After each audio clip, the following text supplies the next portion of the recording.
Good morning, everyone. I'm Nancy from QUT, and I will be the chair for this conference session today. Firstly, thank you to everyone for joining us on our first morning. So as this is a virtual conference, we understand that there may be technical difficulties, which I actually just experienced in my previous session. But if there are any problems during the session, please just click on the red headset icon and that will connect you directly with the live support team. For those that are on social media, there is a hashtag for this conference, which is hashtag TEM conference. And I also just wanted to point out that there's going to be a live Q&A session at the end of the presentation. So that if there's any questions, please just send them through via the live Q&A tab, and we will address them at the end of the presentation by David and Dinesh. So now that housekeeping's out of the way, I would like to introduce our presenters, David Bruce, who is the Senior Space Planning and Development Manager from Monash University. And we also have Dinesh Acharya, who is the Education's Lead for Consulting APAC. So their presentation today is on a very relevant and current issue that we're all dealing with, which is 2020 has redefined the future workplace, or has it? So let's find out. Over to you, David and Dinesh, and looking forward to hearing your presentation and sharing your research. Thank you. Great. Thanks, Nancy, and welcome everyone. Thank you for joining us. As Nancy mentioned, my name's Dinesh and I'm from JLL. And today, David and I are going to be having a conversation about the post-2020 campus experience with a particular focus on workplace. Over the years, JLL has been privileged to partner with Monash on a number of groundbreaking projects, including providing strategy and change support for the award-winning Learning and Teaching Building, for the Sir Robert Menzies building, and also most recently reimagining campus experience in a post-COVID world for the campus in Malaysia. And today we're going to be focusing on the co-design journey that we recently went on for one of these projects. So we're going to be focusing on process and partnership, and we look forward to sharing some of those insights with you today. So our focus will be on workforce and workplace experience in a university setting. David. Thanks, Dinesh. So the big question that everyone asks is 2020 has redefined the workplace of the future, but we're asking, has it? So when we look at the work we've been doing over the past, we've been exploring the workplace in a lot of detail. And when we've revisited it, we've tried to see what the changes are. Back in 2019, we embarked on what we're calling a co-design journey to better understand our workforce before we went and redesigned the workplace. We wanted to design for the future of work in a university setting. So what we'll be doing today is exploring that journey and going through a few details of what we've discovered and trying to look at what we were doing in 2019 versus what we're now looking at in 2021 and seeing what the fundamental changes are between then and now. Dinesh. So David, can you help us understand why there's been such a big focus on the future of work and the post-2020 campus for Monash? Yeah, it's a good question, Dinesh. And, you know, the big focus on work is something that we're all talking about now, but we're also focusing on work before COVID, before 2020. And we were considering all of the changes because over the last 10, 20, 50 plus years, there's been significant changes in the workplace, in the workforce and how people work. But what we wanted to do now is we wanted to look at shifting from a reactive way of dealing with our workplace to a far more proactive approach. So rather than just having people come to us and say, we want to change our workplace and we address them on an individual basis, we're wanting to look at the workplace far more holistically. And that starts to talk about having a really clear strategic alignment when we're talking about a workplace. So whether it's pre or post COVID, it's making sure that we look at the occupants that we're dealing with, but they're not our only customer when we're looking at the workplace. We're also looking at the faculty that those occupants sit within and the faculty business that has its own clear strategic directions and vision. But then more broadly beyond that, there's the university setting. And the university has clear objectives and visions and goals that it wants to achieve too. So aligning those key things between a university, our faculties, and our occupants within them is one thing that we wanted to make sure we were going to address when looking at work and having as a key focus. That then drives to the human experience. And clearly what we have now is pre-COVID, we were looking at health and well-being, so making sure we had spaces that were there, looking after our people. We have dimly lit, poorly ventilated, cold, breezy spaces, and the new workplace can't be like that. But COVID's caused change things too. Again, things like ventilation and making sure we've got fresh air coming through. But then one of the really big things has been around cultural transformation and the change in work practices. Because when we have a look at the fundamental shift of higher education, is it's moved from what we call an individualistic focus, in where the educators served as a single arbiter of knowledge, and they were really competing with each other for research grants. And we've moved away from that and from our legacy buildings that were built in a time when that was the way that we were working. We've moved towards a far more cooperative focus, in where cooperation and innovation drives the evolution of the thought process of our faculties. And what we're doing is helping the individuals and the faculties and the university address these major global issues that we're trying to deal with.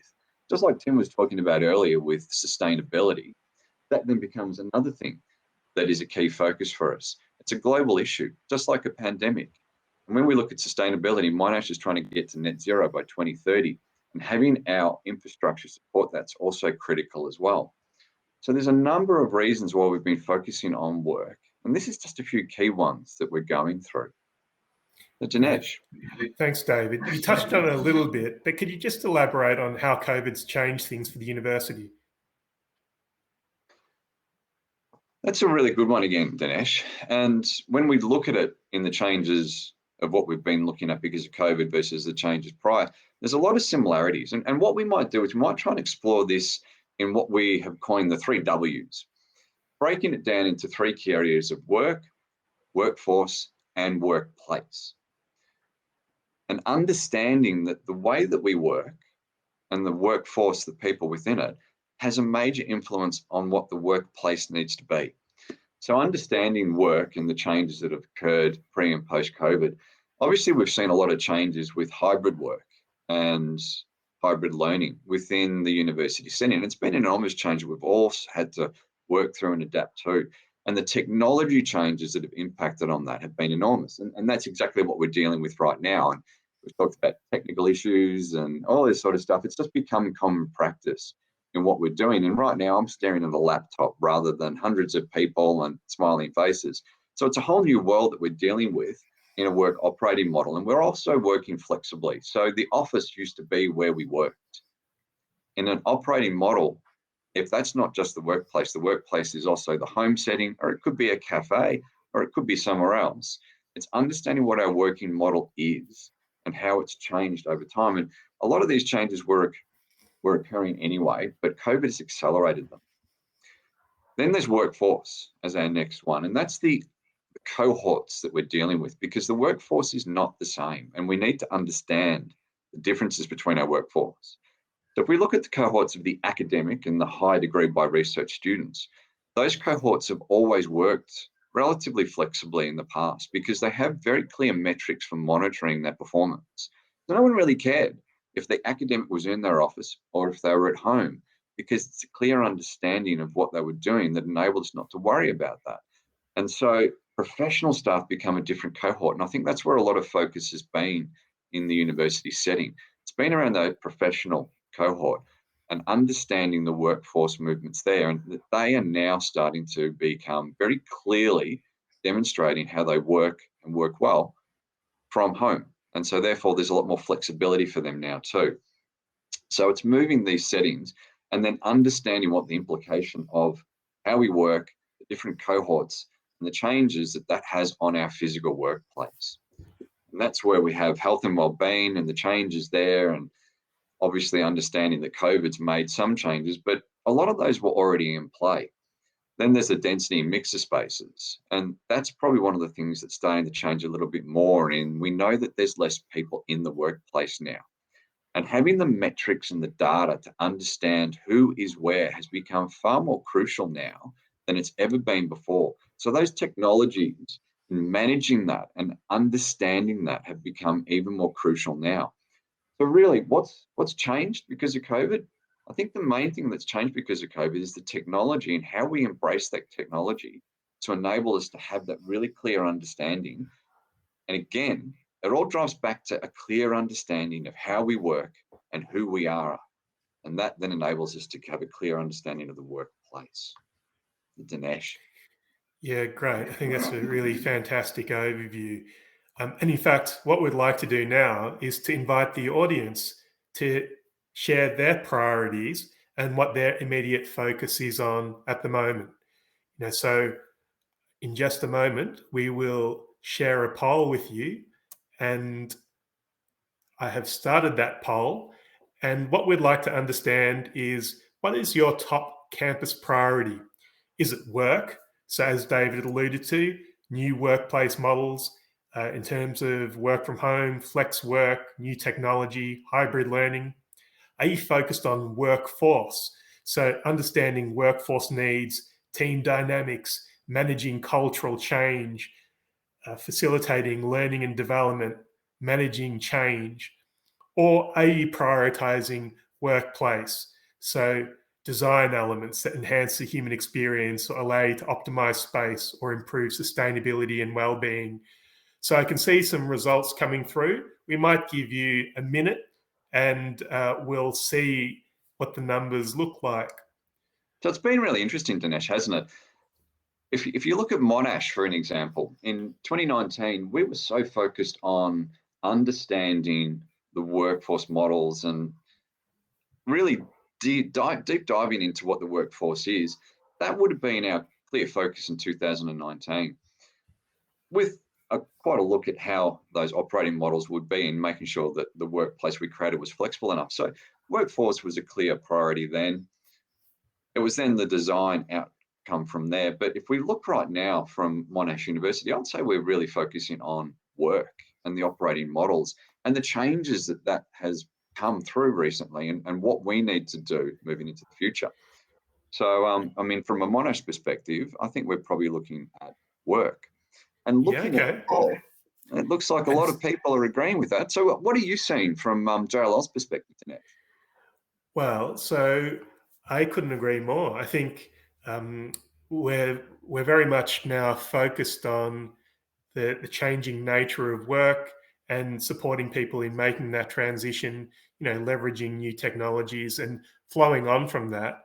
We need to have a better understanding of the workforce profiles, which then, allow us to create the building blocks for the workplace. So what I'll do just now is I'll share the results, and hopefully everyone can see that on their screen. But David, as you alluded to, it looks like half of the respondents are very much focused on new models for how you work, including flex work, work from home, hybrid learning, embracing new technologies. I think that's a really interesting observation, because probably a few years ago, I would argue that maybe the focus would have been on the physical aspect of the work environment.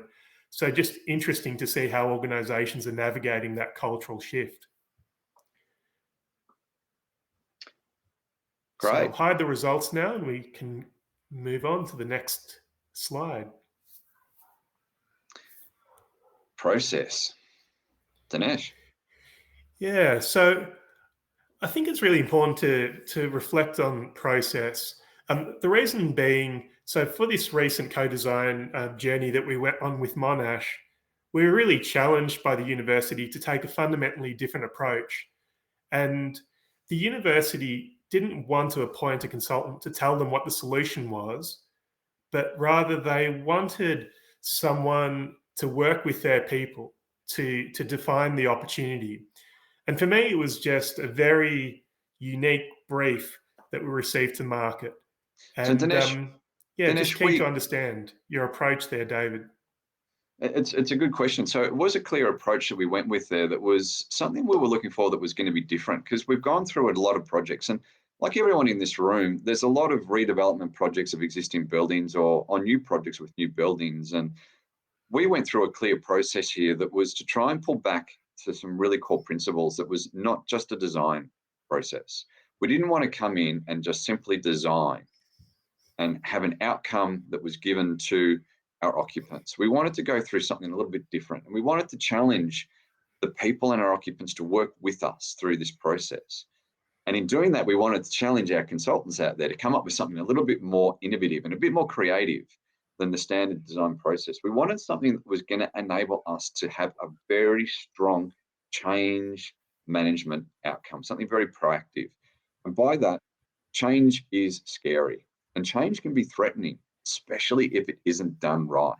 And I think we've all seen the outcomes of people not being happy with processes when they don't feel like they've been involved. And when something starts, there's often that threat to what that change is going to take away from an individual. So we wanted to make sure that we, from the very start, mitigated those change risks and had a process in place that wasn't going to be threatening and scary. It was going to be partnership based. And that's the key word that we wanted to do. We wanted this designed in partnership, co-design. So that was also fundamentally informed by our 3 Ws, our work, our workforce, and our workplace we've talked about. So looking at that, Dinesh, it'd be really good to get an understanding from you in the context of, we sent out this brief. It was very big and bold. And if you can take us through how you responded. Yeah, sure. And I think you touched on it, David, where, a large part of these projects is really about establishing trust, and I don't think I'm speaking out of school by saying, sometimes there's an inherent distrust between, academia and the space planning fraternity, because often staff feel like there might be an outcome that's already been predefined. And so for us, it was really important to establish that trust from the get-go and to establish transparency in the process, so that people actually understood that no pen had been put to paper and that we were actually going to work with them through the journey to understand what was most important to them, to define key guiding principles, and then ultimately to allow them to shape the design outcomes. And we'll talk about that in just a moment. I think the other key thing to understand on some of these large and complex projects is often there's diverse stakeholders. And, they might include the university, they might include different faculties or external stakeholders. And it's really important that those stakeholders are aligned around a common purpose and vision. And therefore, it's important to get those folks together in a room to agree on what's important and to hear from one another and, at least have some empathy for where other people are coming from. And, you touched on this element of partnership as well. And through the process, what we really wanted to do was to work with champions as partners. And, as you alluded to, sometimes if the project is not set up in the right way, there can be more of an adversarial relationship that develops. And we certainly wanted to avoid that. And then last but not least, I'd say, what staff do day in, day out is, they facilitate, great learning outcomes for students. And we wanted to work with our champions to facilitate collective learning. And again, we'll deep dive into that in just a moment. It was a very interesting process, wasn't it, Dinesh? Yeah, it was. And, given you were working with us throughout, I'd be really keen to understand from you, what do you think was the number one highlight from your perspective? Okay, you're giving me one highlight from what was almost a year-long process. So look, I've thought about this in a bit of detail, and I've thought, what was the highlight? And it has to be what we call our immersion learning journey. And I say this was a big highlight for me because it was a turning point from me going from probably the enemy to the friend.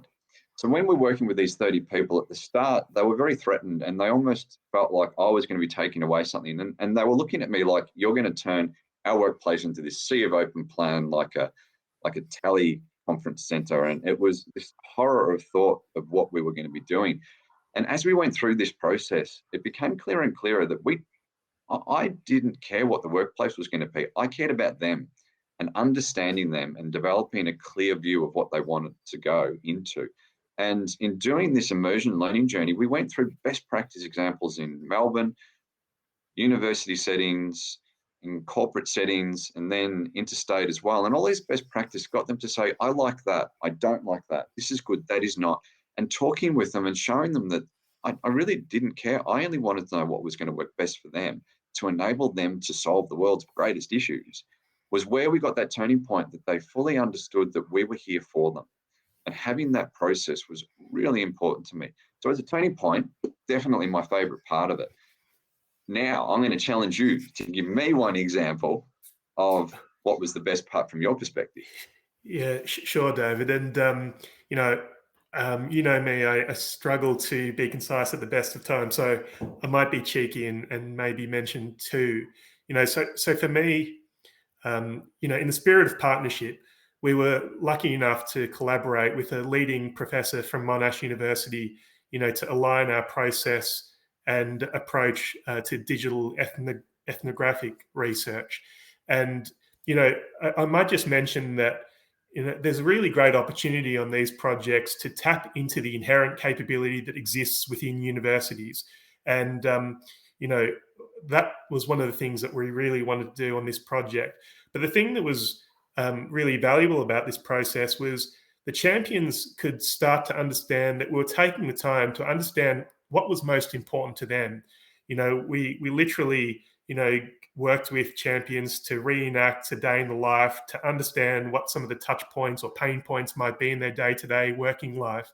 And this became really important for us as we started to develop, the brief for the future work environment.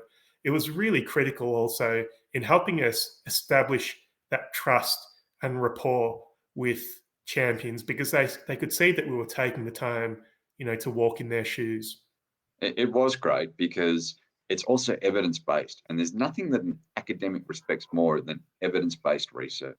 So come on, let's have your second one, Dinesh. I think we're running out of time too. Okay.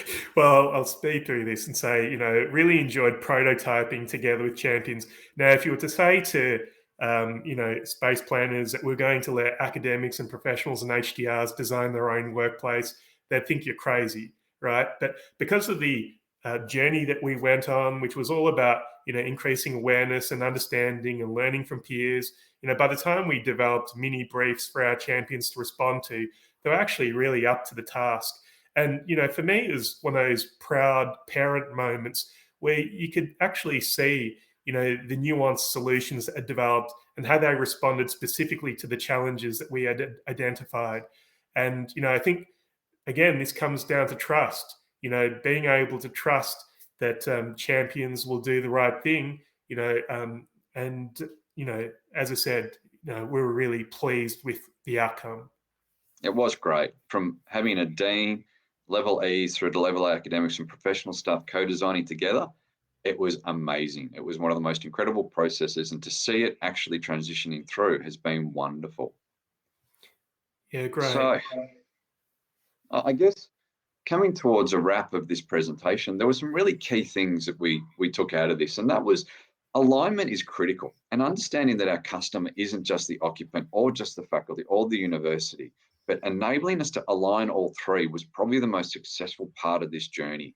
And having that tick off from all of those customers has been what has enabled this piece of work to work for Monash through multiple projects from here. So it's been one of the key things. But why has it been successful? Because we've learned from people, we've learned from others, we've had that immersion learning, we've listened to people, we've walked in the academic shoes and those professional staff shoes, and doing that deep dive of understanding, that focus on work and workforce has been key to making sure we can get the right workplace design. Great, thank you. And just to reflect, to summarize, the co-design process we went on allowed us to draw on multiple intelligences. And, increasingly this is going to be important as the world of work is changing fast, as there's increasing complexity.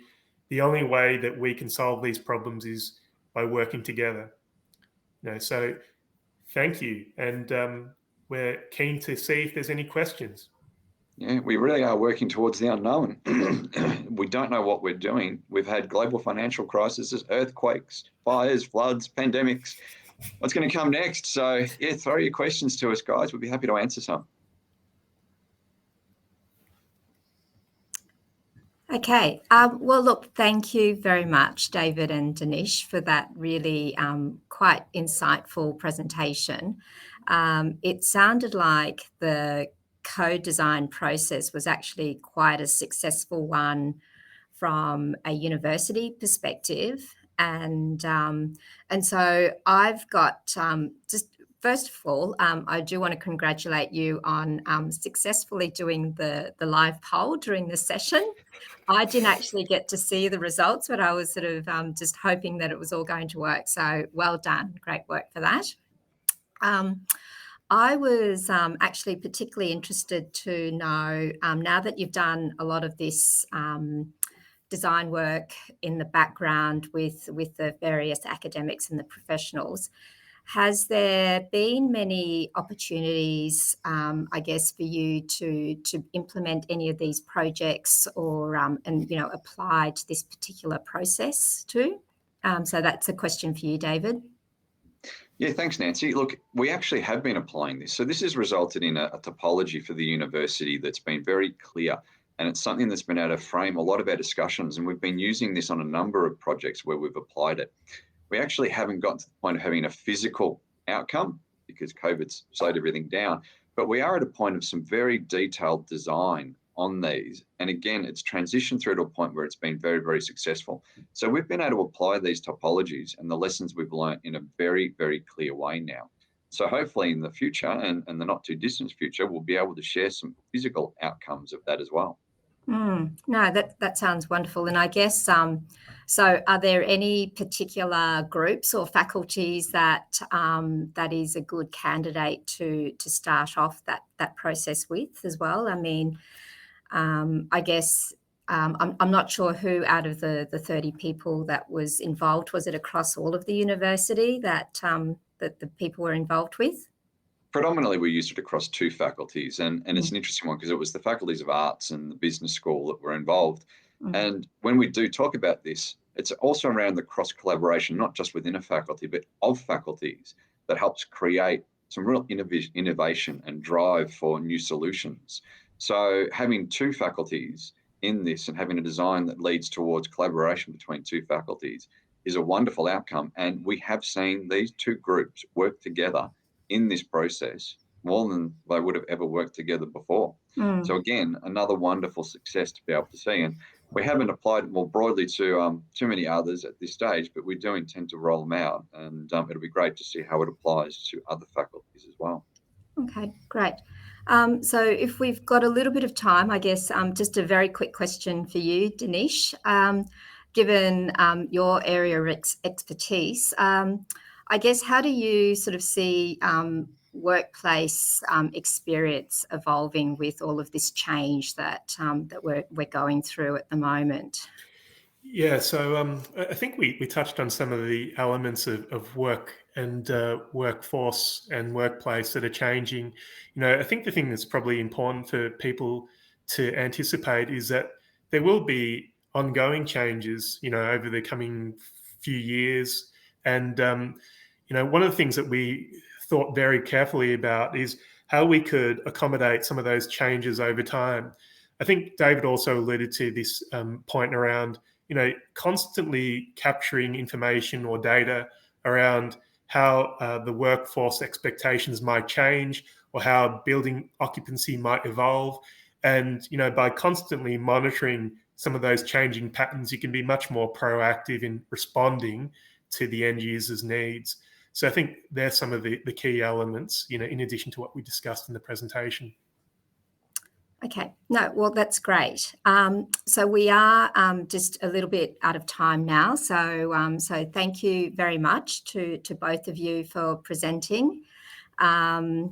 So I guess I do want to point out, if there are sort of more questions for you further down the track with people as they actually watch this sort of later on, obviously they can either contact you via the Meeting Hub, or I guess reach out to you directly through the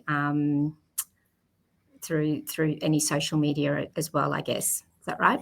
Yeah, absolutely, Nancy. I can see Definitely. there's lots of comments in the chat function, so thank you for those. And if there's any questions that we didn't get around to, we'd be more than happy to connect in the virtual meeting room, or outside of that. All right, wonderful. All right, thank you. Thanks again to everyone for attending this session.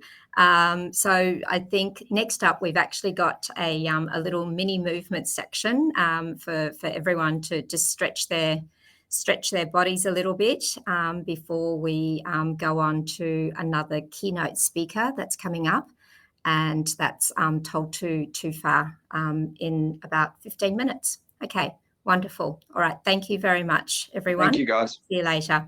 Thank Bye. you. Okay, bye-bye.